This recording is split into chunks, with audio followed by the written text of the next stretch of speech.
Assalamualaikum warahmatullahi wabarakatuh. Saya Windy Oktaviani dengan NIM 332108. Di sini saya akan menjelaskan mengenai mekanisme pasar dalam Islam.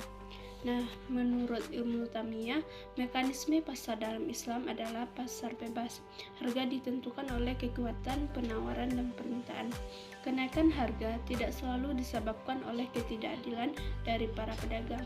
Harga merupakan hasil interaksi antara permintaan dan penawaran yang terbentuk karena faktor yang kompleks.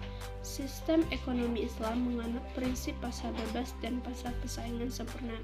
Adapun ciri-ciri dari mekanisme pasar tersebut, yang pertama adalah kebebasan orang untuk masuk pasar. Yang kedua, adanya informasi yang cukup tentang kekuatan pasar dan barang dagangan. Tiga, dilenyapkannya monopolistik dan dihapuskannya kolusi di antara penjual dan pembeli. Yang keempat, kenaikan dan penurunan harga disebabkan oleh permintaan dan penawaran. Kelima, adanya homogenitas dan standarisasi produk agar terhindar dari pemalsuan dan penipuan produk. Yang keenam, yaitu terhindar dari penyimpangan kebebasan ekonomi yang jujur, seperti sumpah palsu, kecurangan dalam takaran, atau timbangan maupun ukuran. Selanjutnya yaitu pasar pada masa Rasulullah. Muhammad menjadi muntasib atau pengawas yang bertugas mengawasi dan menciptakan mekanisme pasar yang adil. Beliau sangat menolak penentuan kebijakan penetapan harga selama kenaikan maupun penurunan harga yang terjadi di pasar dipengaruhi oleh kekuatan permintaan dan penawaran murni, bukan faktor monopoli maupun tindakan curangan lainnya. Pada saat itu, mekanisme pasar sangat dihargai.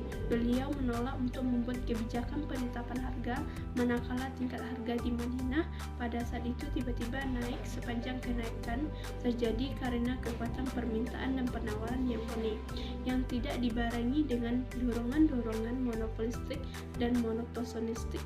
Maka tidak ada alasan untuk tidak menghormati harga pada pasar.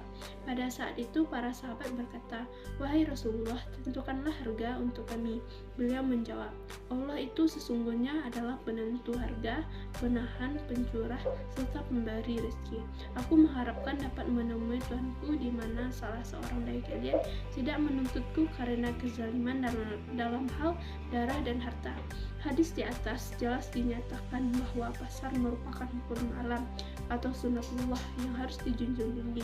Tak seorang pun secara individual dapat mempengaruhi pasar, sebab pasar adalah kekuatan kolektif yang telah menjadi ketentuan Allah. Pelanggaran terhadap harga pasar. Selanjutnya adalah yaitu mengenai pasar menurut sarjana muslim. Nah, pasar pada agama Islam ditempatkan sebagai lokasi perniagaan yang sah dan umumnya adalah mekanisme perdagangan yang sudah ideal. Gambaran pada sistem pasar Islam merupakan sebuah pasar yang di dalamnya persaingan dilakukan secara sah dan dibalut nilai-nilai moralitas. Nah, selanjutnya itu mengenai keseimbangan pasar. Keseimbangan pasar adalah kondisi di mana jumlah barang yang diminta sama dengan barang yang ditawarkan dan tingkatan harga tertentu. Pengertian keseimbangan pasar juga berarti harga barang yang ditawarkan sama dengan harga yang diminta oleh pembeli. Nah, dalam berbisnis kita tentu akan melakukan tawar-menawar untuk mencapai harga tertentu. Proses itulah yang menghasilkan keseimbangan pasar, di mana barang terjual dan dibeli berdasarkan harga yang telah disepakati.